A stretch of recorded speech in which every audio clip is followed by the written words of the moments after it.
What's good, YouTube? We're back to another reaction. This is a longer video, so I'm gonna try to speed run it. So always gonna pre-fire like. We're an hour in. Fresh video watch time. New Invincible video soon now. Every Invincible variant theory so far by the boy, the dog, Cloudify. Yeah, Discord comments in the description. That'll keep you tapped in every time I post a YouTube video. We also have art channels, therapy channels, all types of channels in the Discord for if you just want to chill, hang out with people, or kind of vent. And yeah, without further ado, I'm just jump right into it, man. I pre-fired a like. I hope you pre-fired a like on this video and subscribe, man. I've been appreciating the love. The growth has been crazy.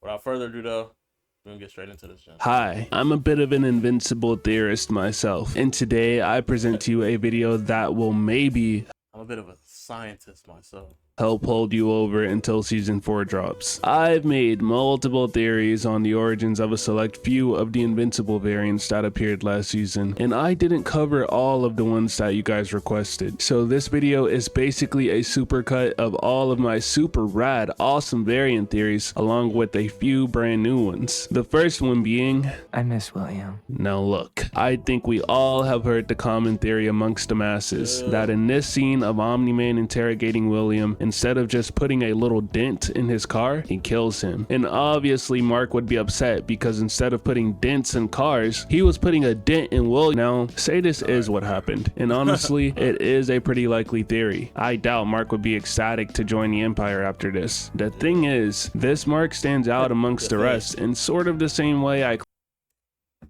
Say that again. The thing is, this Mark stands out amongst the rest in sort of the same way I claimed Viltrum Mark did, but not quite. He's very soft-spoken, yes, but unlike Viltrumite Mark, this guy seemed to be enjoying himself, having a grand old time wiping 90% of the heroes off of the planet. So let's please not repeat the, oh, he didn't do anything wrong train that some of you guys had for Murder Invincible over here. Assuming that William is dead and that Nolan is the one that killed him, Mark fighting Nolan most likely did happen, and it's even likely that he killed him. Honestly, half of these variants have probably killed Omni-Man, and if you're confused as to how he could have pulled this off, it could have been a plethora of ways. Maybe Mark caught him off guard, maybe Nolan was weaker in this universe, maybe Nolan wasn't trying to kill Mark, but Mark was trying to kill him. Yeah, see, when it comes to like theories, it's all just like probability. It's like up to one, whatever the author deems canon. But also it's like, yeah, so many little things lead to other things, like, oh, I didn't train, or like say Omni-Man wasn't like a hero as early in this verse. He was a family man first, then became a hero when he realized Mark didn't get his powers, little stuff like that. Nolan. There's many ways it could have happened, but again, this is all assuming that Nolan is the one that killed William to begin with. I mean, he could have died from Doc Seismic for all we know. He could have fallen down a flight of stairs, or Mark could have, we know. He could have fallen down a flight of stairs. Down these stairs returns. Real quick though, let me give y'all some ASMR.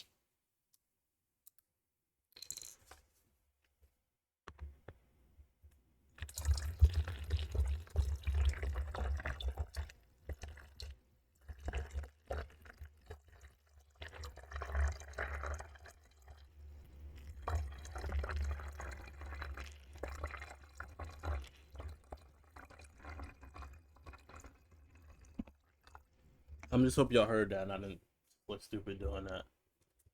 Or Mark could have killed him. I know, it makes no sense. Why would Mark kill William? Well, for one, I have to add a theory of Mark being the secret plot twist cause of all this to stay consistent with my other theories. And two, it's a more plausible possibility than you probably think. I made a joke about this in my previous video, but Mark's powers did activate randomly, right? Well, luckily for him, he happened to be doing a mundane task like throwing the trash away. But what if he were taking part in something a little more intimate? Not that intimate, but like, I don't know, a hug? Giving his old pal and possibly lover William a hug and crack goes the back. He could have pulled an accidental Bane maneuver on him and killed him, which would also explain why he's referred to as maskless or no mask Mark. He's the only variant that doesn't wear a mask apart from the Viltrum ones, obviously, but that's because they're known members of the Viltrum Empire. This guy's outfit is akin to a traditional Invincible costume, but how does this relate to the prior scenario? Because it could have and most likely would have happened in a public setting, whether they were greeting each other or saying goodbye. Mark's accidental murder was on full display for everyone to see. Either way, we know that he doesn't really care for his identity. Even the worst of the variants, like Sinister Mark, covers his face. I like to think that some of them have a cool dynamic where they still have a secret identity, but just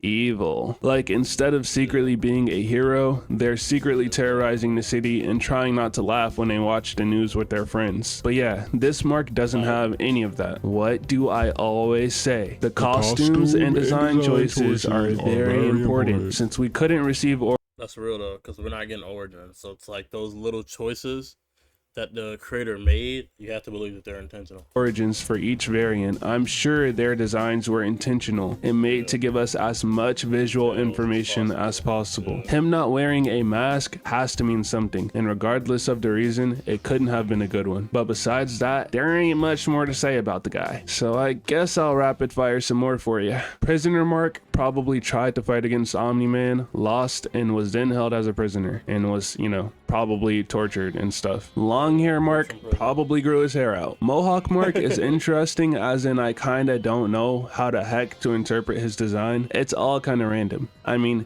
he has the inverse colors of Omni-Man, but he doesn't seem like he turned down his offer. Maybe he did fight against him or rebel against him for some other reason, but honestly I can't say. Flaxen Mark probably got trapped in that dimension in place of Nolan.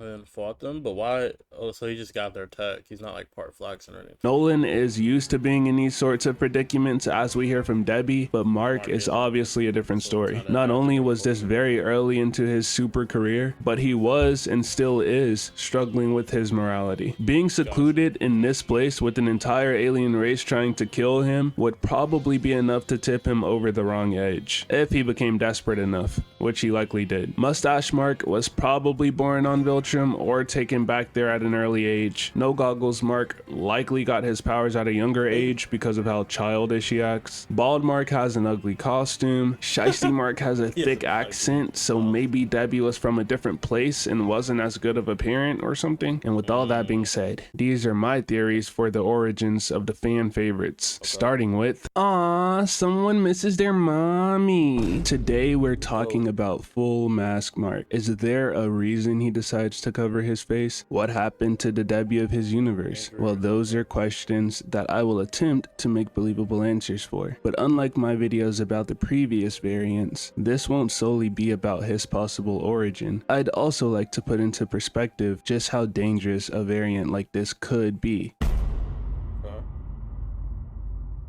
Some people wonder whether or not he's even evil, or if he even hurt anyone during the war. I'm sorry to burst you guys' bubble, but he's one of the few variants we see floating over a destroyed city. No one else did the damage for him, and I doubt he'd be able to level a city without any casualties. Besides, the fact that he's willing to work with a group of psychopaths and clearly evil people for his own personal gain is enough proof that he's far from innocent, or anything close to a hero. But let's not get too deep into that topic for now. Although Full Mask Mark didn't have too much screen time, with the time he did have, he made a pretty good impression on the Invincible fans. He was one of the only ones that seemed to be somewhat humane. Somewhat. Remember that word. I wouldn't be surprised. Somewhat. He's really if his life looked identical to our Mark's for a majority of it before the switch happens. The main thing this variant drives home is how much he misses his mom. So any theories of Debbie being absent from his life fly right out of the window. But then again, I doubt he mostly grew up with Omni-Man. Why? Because if Debbie was removed early on, he'd likely be conditioned to suppress his emotions, much like what we see from Viltrumite Mark. Even coming to the conclusion that she passes away later on in his life, we still have to to figure out why and how. A lot of people would immediately assume that her passing would be a result of Omni-Man's actions, and while I do agree that that is very possible, I also think there's a very real chance that it was a result of Mark himself. So I'll go over, and that might explain why he has that full-on mask, because he's like guilty or something. Tight situation. the arguments for both stances, and if you guys know anything about my theories at this point, you'd know how heavily character designs come into play when creating them. Especially with someone like Art being the creator of most costumes, we know that as a part of his design process, he likes to get to know the person he's creating the costume for. Many people have already pointed out how that's good IQ. That's actually great IQ. Because it's art, that's like the creator's way of like letting us know that these details are important. And helps you build a theory that, though isn't confirmed, is more reliable than just like baseless accusations. Invincible's blue suit is a direct contrast to Omni-Man's costume. And what do you know? Mask Invincible has the same colors. I think this is a very intentional decision. We can't get full episodes devoted to each variant, so they sprinkle in little details and information through their designs. Taking this fact into account, we could easily make the argument that this isn't a Mark that sided with his father, which is interesting because he doesn't come across as ruthless as someone like Sinister Mark or as cold and calculating as Omni Mark, so it's very hard for me to imagine he offed his dad. Think of Omni Mark but flipped on his head. He's cold, no nonsense, and mature, all things you'd expect from Omni-Man. This variant, however, is a direct contrast. He's emotional, defensive, and conflicted, a lot more human. While it is possible that Omni-Man ended Debbie's life and that drove Mark into acting out of that human anger and offing him, that's not the only way things could have gone. She could have been severely injured due to collateral damage caused by the Chicago fight, or something of a similar scale that was caused by Omni-Man. Main Universe Mark already blames himself for everything, so his mom being one of the casualties caused in that fight would definitely weigh on him. If his Omni-Man was at all similar to ours, he probably wouldn't resist Mark's attempt on his life after realizing what he's done, and that could be the way Mark defeats him, as, you know, him giving up after offing the love of his life. Now, I know he says, not all of us killed Mom. But is he really a reliable source of information? He's more human than most of the other variants. That's such a good detail, because a big thing you talk about in like English class is flawed narrators, or like what a narrator. Bro's name is Kobanai Cream. Are we serious? We know this is him too. But anyways, it's up here. How do I publish that something? Anyways, a big thing you learn in any type of English class is the importance of a narrator, and sometimes a flawed narrator is used, particularly to illustrate a change and to illustrate like instill a certain belief into the readers that it's not necessarily accurate, where it'll be either flawed information or the information is like what they want to believe type situation.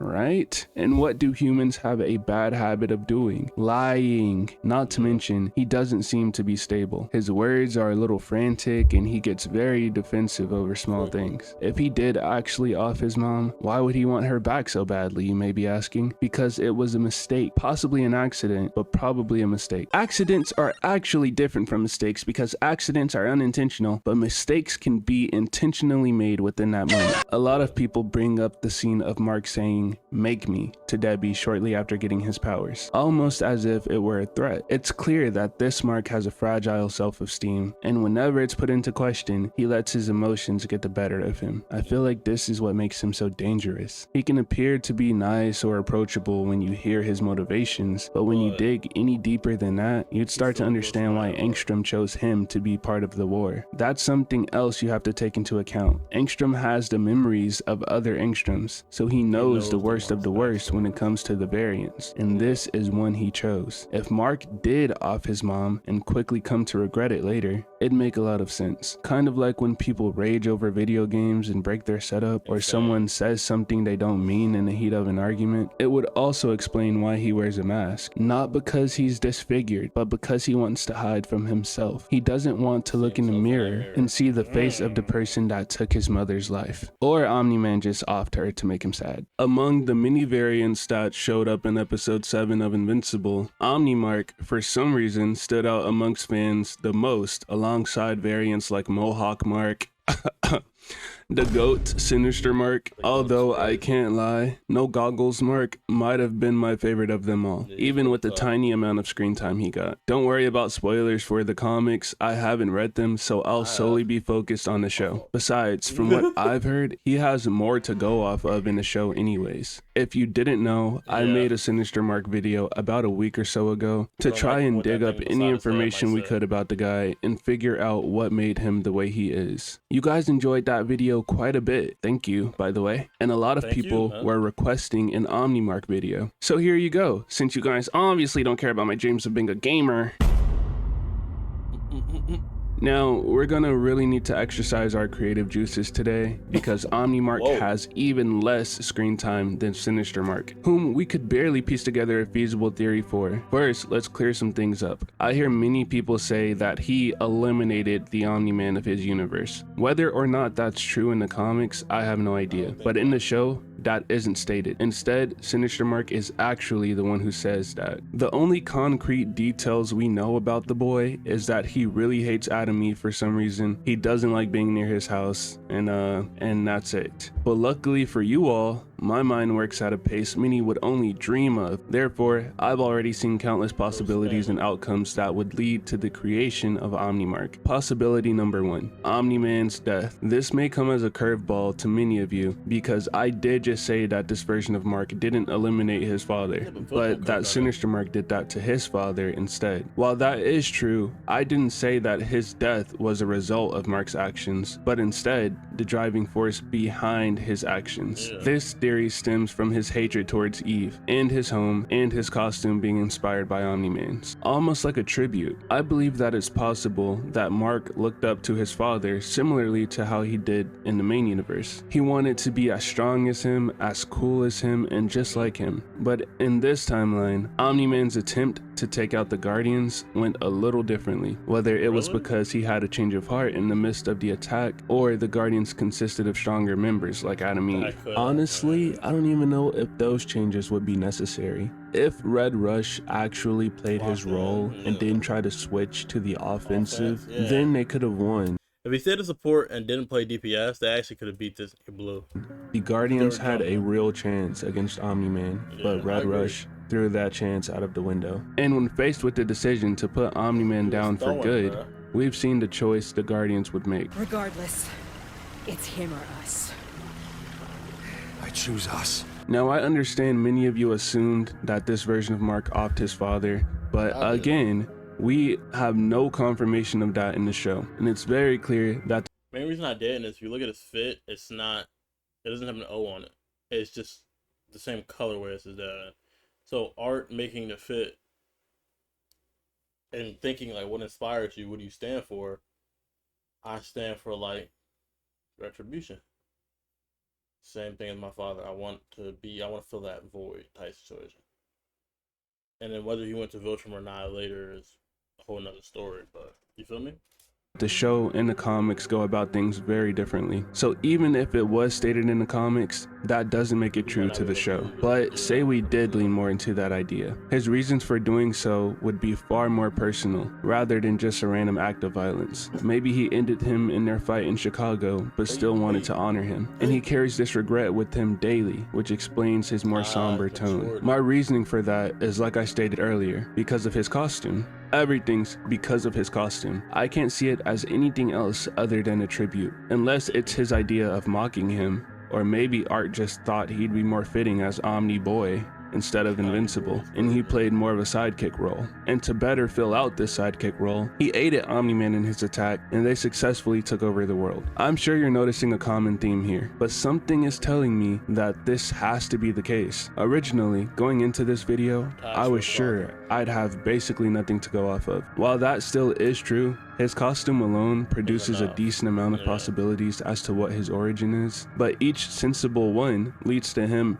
idolizing Omni-Man in one way or another. As for his relationship with Eve, he seems to have it out for her even worse than the first evil variant of Mark we seen, who paralyzed his Eve. At least then, you could still tell he cared about her in his own twisted way, but Omni-Mark just flat out states that he hates her. Theorizing on a relationship can be a bit more dicey, since there's so many ways something like that can drive someone to do something they normally wouldn't, like cheating, breaking up with him, or maybe there was just no romantic relationship there to begin with. And my previous theory of her being involved in Omni-Man's death is more probable. There's no official art to further back this theory like we had in the last video. There's no lore drops, there's no nothing. And he had the audacity to get mad at the other Mark variant for swearing. Buddy, you are not Captain America. You are not standing for truth, justice, and the American way, or whatever, like Superman. So, you know, how are you gonna get so mad at him for cursing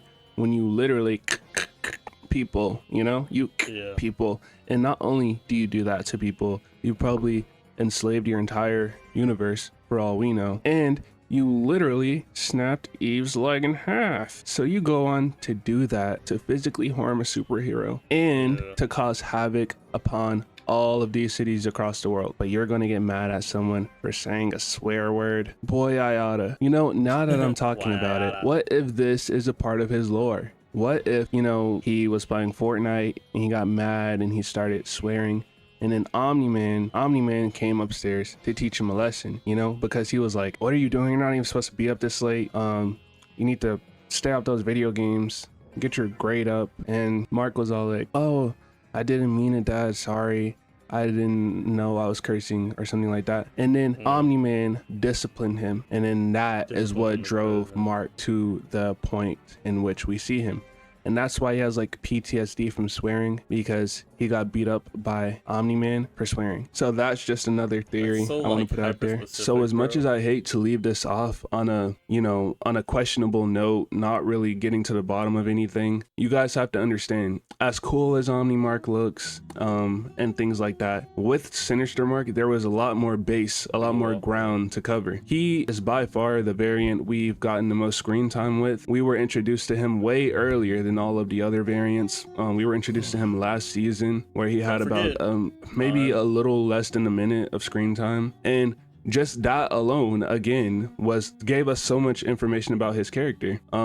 He was hunting down Engstrom and his family, yada yada, his costume, and then he just is very open with his story, you know, about how he offed his dad, stuff like that. That's just something Omni-Mark does not give us. He doesn't really drop little Easter eggs or tidbits of information. The only thing he really tells us is that he hates Eve and he doesn't like his house. Today, we're talking about the most overhyped variant in the entire war. Just kidding, guys. Calm down. Viltrumite Mark is super cool, even though he unfortunately had little to no dialogue, barely any screen time, and they didn't allow him to fight Spawn like he did in the comics. I feel like if they showed him fighting Spawn, he'd instantly gain way more respect from casual audiences than by defeating Wolfman. Putting all that aside though, continuing our series of theorizing what made these marks the way they are, Viltrumite Mark is next on the menu. Was he born with his powers? Was Debbie absent from his life? Or did he live a life similar to our Mark? Crazy too, because I got Debbie as like top 5 moms. But fold under the pressure of the Viltrumite Empire's threat. We'll be going over these scenarios and hopefully finding the one that makes the most sense. You guys let me know what you think in the comment section, and whoever comes up with the best theory will be pinned. Anyone else notice how dead inside this guy looks 24/7? It's clear that he's either done things he isn't proud of or is a part of something he doesn't want to be a part of. This alone differentiates him from a fat chunk of the other variants who are usually just sadistic psychopaths one way or another. I feel like he does what he has to do and nothing more. We'll get more into that later. Scenario number 1, born with powers. This changes a lot, like a lot. This basically guarantees that he won't grow into the Mark we know and love. He likely wouldn't have as much of a social life, human experiences, or any things of that nature due to Omni-Man having a far bigger presence in his life early on. gone. In this show, we saw how Omni-Man was unsure that he'd even get his powers, but in this universe, everything would be put into motion much sooner. Mark would be raised to understand the values that Viltrumites hold. He would be trained from birth to be a lethal and efficient Viltrumite soldier. He'd likely think that he had no choice and that this way of life is simply the one he unfortunately has to live. But where's Debbie in all this? In season 2, Engstrom states how in some universes, even Debbie sides with the Viltrumite Empire. We see time and time again how crucial Debbie's role in Mark's life is towards his development as a person. We see firsthand how her presence affects a young and ruthless Viltrumite like Oliver. Assuming this is one of those universes where Debbie joins Omni-Man and sides with the Viltrumite Empire, this Mark's life would truly be miserable. Any glimmer of hope or light he'd have would be gone. Why fight back when there's nothing to fight for? In the main universe, Mark had people to fight for. His mom, his friends, his girlfriend. But when both parents, the only people he could love from birth, are pushing him into one direction, it would almost be unnatural to go against it. Conquest recently gave us some insight on how lonely and dehumanizing it is to be in the Empire, especially as someone of power. Nolan is already an extremely powerful and highly respected Viltrumite. We see how crazy the potential of Mark is after only having his powers for a couple of years. I imagine if he were to be trained from birth, he'd develop much quicker, both mentally and physically. Yet still, he seems unhappy, unsatisfied, and simply unwanting. Unwanting to do these things, but he feels like he has to conquer countless planets and enslave countless people over the wide time. That's poetic, and like to me, genuinely, when it comes to like characters, it's like I look in the media. Y'all have no idea, bro. I had an hour-long conversation with my cousin yesterday. I came back from the store. We just started yapping, right? Started off with Fairy Tail, top tier anime if you don't know ball. Oh, excuse me. Top tier anime for those of y'all who don't know ball. Be giving me goosebumps. Crazy, be having me in tears sometimes. But we started talking about Naruto and how like characters mean certain things, the stuff they had to go through, and like what they symbolize. Invincible is a good work of fiction. It was a comic. The Kirkman, right, the creator, I think that's the creator. Kirkman wanted to be with Marvel enough, but they wouldn't let him like do his own thing. So he had to switch, and he had to build this joint out the mud. These characters mean something. They symbolize like the struggle with humanity and the complexity of existing. You feel me? It's tough, and that's what I like about the show. Frame of a Viltrum lifespan. But wait, if both of his parents are telling him he's doing the right thing and he's honored in his empire, why would he be upset? He'd have no idea what he was doing was wrong. Not initially anyways. Earlier I posed a question. What if Debbie was absent from his life? How would that happen? Well, assuming this Mark was born with his powers, Debbie's pregnancy would be very painful to say the least. A super baby kicking and thumping on your internal organs for months probably isn't the best thing in the world for a non-powered. I was gonna smile, not laugh, but like the way he was saying, I was like, I'm about to smile, but like, no, that joint has to be like painful, gang. Human. Safe to say that if she somehow survived long enough to give birth to him, she wouldn't make it further than that, as messed up and as sad as it sounds. So imagine Mark learning this later in his life, or even early on, that just the act of him being born brought pain onto a loved one. Not only would he miss out on all the lessons of morality and humanity from Debbie, but he'd also feel obligated to play his part. I mean, throw in a little manipulation from Nolan telling him it's what she would have wanted, and he'd simply be fulfilling his mother's dying wish. That's kind of it's what she would have wanted is kind of crazy, gang. Not doing it for the love of the game like Goggleless Mark, or being a heartless monster like Sinister Mark. What she would have wanted. I'm not gonna lie, guys, that was some professional writing there. I deserve a raise. We're not done yet though. I'm not gonna lie, he low-key does, because it's like he's kind of scripting when he's coming up with these theories. You feel me? So like, he really came up with an entire script for this and made this joint make sense. I was really thinking about like kind of skipping to Sinister, but like I mess with Viltrum heavy. Viltrum Mark heavy. At the start of the video, I mentioned a different possibility, a universe that looked and played out very similar to our own, except Mark folded under pressure. As in most alternate realities, the Chicago fight would be the turning point. I thought of the possibility of having the change happen sometime later, like with the arrival of Conquest, but there were simply too many reasons that wouldn't work out. Invincible War wouldn't make sense whatsoever or be possible for this variant of Mark. He'd have more things to lose, like Oliver, and Nolan would have been fighting against the Empire by this point. So, sticking with the Chicago fight, Nolan would be able to successfully convince Mark to side with him, like he failed to do originally. Maybe he used better choices of words rather than calling Debbie a pet. Say what you will about Nolan, he's a very straightforward guy. With Mark at least, he was almost... Yeah, unironically, it said, your mother, man? Bro, she's a pet to me, though. Like... was too honest, especially all at once to Mark. Maybe if he used manipulation tactics to appeal more to Mark's humanity, or it took more time. I think that's because he's a Viltrumite, though. That he didn't, like, go with, like, manipulation tactics. He kind of just let that fly. This is what we've been chosen to do. We're gonna make the planet better. He tried to appeal to his humanity a little bit. We're gonna make the humanity better. This joint just has to be done, and I want your help. I never thought you'd get your powers, so I thought, you know, you wouldn't have to live the type of life I have to live, but apparently that's not the case. So you're gonna have to help me clutch up, and then we're gonna help humanity. That's how he like went about it, rather than like, which is very straightforward. Yeah, you know, we have powers. Yeah, we're from a, like, from an entirely different race. You know what I'm saying? We're actually like that for real. You know, they just went all the way through, and like that's kind of L Pops, but he's a Viltrumite. He's not supposed to be. He's not supposed to be. What's the word I'm looking for? Discreet. He was just being his father and letting him know, this is our job. Let's go get that shit done.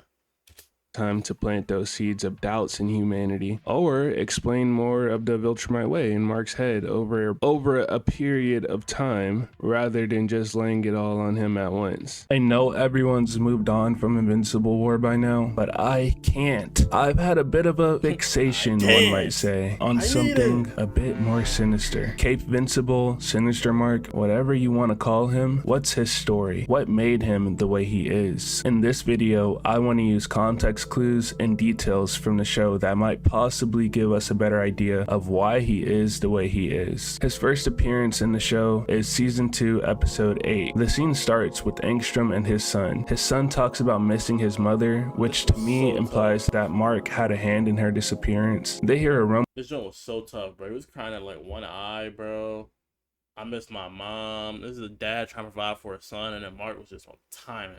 Bad timing, but his mother, which to me implies that Mark had a hand in her disappearance. They hear a rumbling noise, and afterwards we see Mark finding Angstrom and his son. And we obviously see that this version of Mark has no problem disposing of a child. But there's a few things to unpack here. Firstly, he already knew Angstrom's name. This means that they have history, and he likely did kill his wife / son's mom. By that, we can also infer that he was actively looking for him, since he made fun of Angstrom for trying to hide from him, and the fact that he already killed one of his family members. The next time we see him is at the very end of season 3 episode 6. He doesn't do much here, he kinda just stands there, but in episode 7 he gives us a crazy lore drop. I murdered my own father.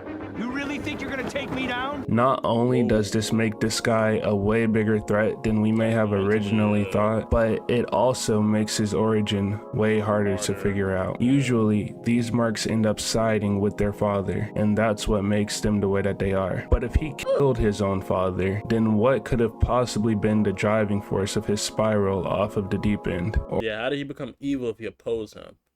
But my thought before he goes in, my predict is like he's overly Viltrumite on some type of timing where it was like, you're weak.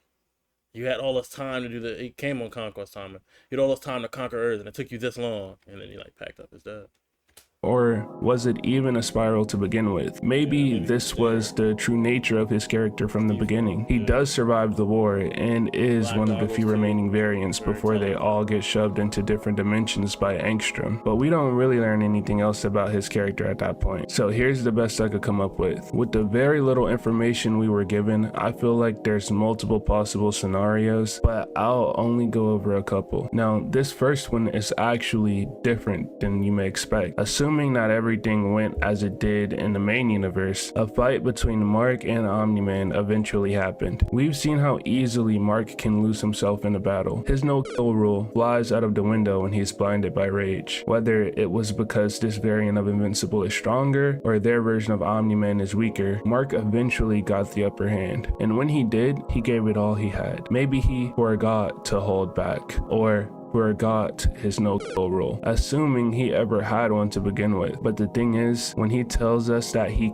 killed his own father, he says it with pride, not guilt or regret. I doubt it would have taken much convincing to get him to side with Viltrum, unless maybe he didn't like the idea of sharing custody of the planet with others. Omni-Man is one of the most powerful Viltrumites we've ever seen, and if Mark was able to take him out presumably early on, there's a real chance that with more experience and age, he'd be able to take on stronger opponents. As for what would make him target Angstrom's family, who knows? Was there even a real reason? Or was Angstrom just unlucky enough to get personally picked on by the person that just irritated him? Because someone who packs up their father is not someone who needs to be trusted, to say the least. Dang, bro. This version of Mark. I wouldn't put it past him. Adding on to the list of things we barely know about this guy are his relationships. We have no idea if he has a Guardians of the Globe, a relationship with Eve, or even a mom in his universe. Unfortunately, I doubt that any of those people mentioned survived too long after Mark got his powers. But another interesting thing I thought of was his costume, more so how or why it was created. In our universe, we know that Art is known for making basically everyone's costume. Literally, because art is what they use to draw the costume. Anywho. Art. That's hard. But yeah, Art is literally their guy. You know what I'm saying? He's the go to their verse. As part of Art's process of creating these costumes for people, he likes to get to know them. Again, we have no idea. Is he repeating himself because like he's stitching some of his like theories? How similar his universe is to ours, so he could have made the modifications to the suit himself after he killed Nolan or something. But assuming Art is the one who created the design, then this could possibly be a crucial piece of information, because that confirms the idea that Mark was different from the start. Maybe not sinister, but definitely different. His costume is bold, with a giant cape to feed into the larger-than-life aesthetic. The colors are striking, but more intimidating, with far more black than Mark's first costume. That's all I got. Or is it? Ta-da! I have this art. Well, it's a sketch, but still, we're working with crumbs here. And if this is anything to go off Poor dad. of, then it looks like this indeed was his original costume before his battle with Omni-Man, and he seems to be quite joyous after killing him. So with this, I present my last and possibly the most probable theory, if that art is anything to go off of. To put it simply, Nolan and Mark's roles were reversed. I don't mean that literally, since it's very unlikely Mark was sent to conquer Earth by Viltrum if he was born on Earth. I mean that Mark was the one on a seemingly unstoppable rampage.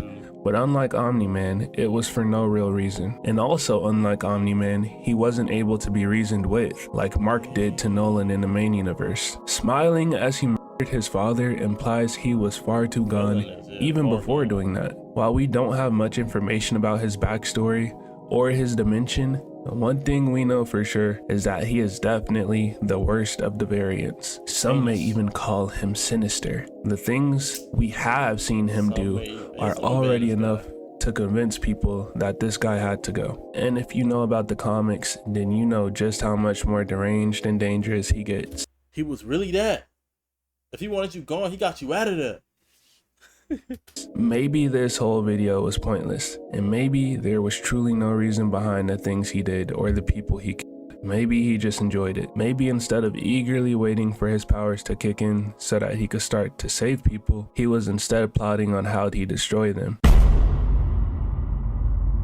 That was hard. My glorious goat. My fault. You know what I'm saying?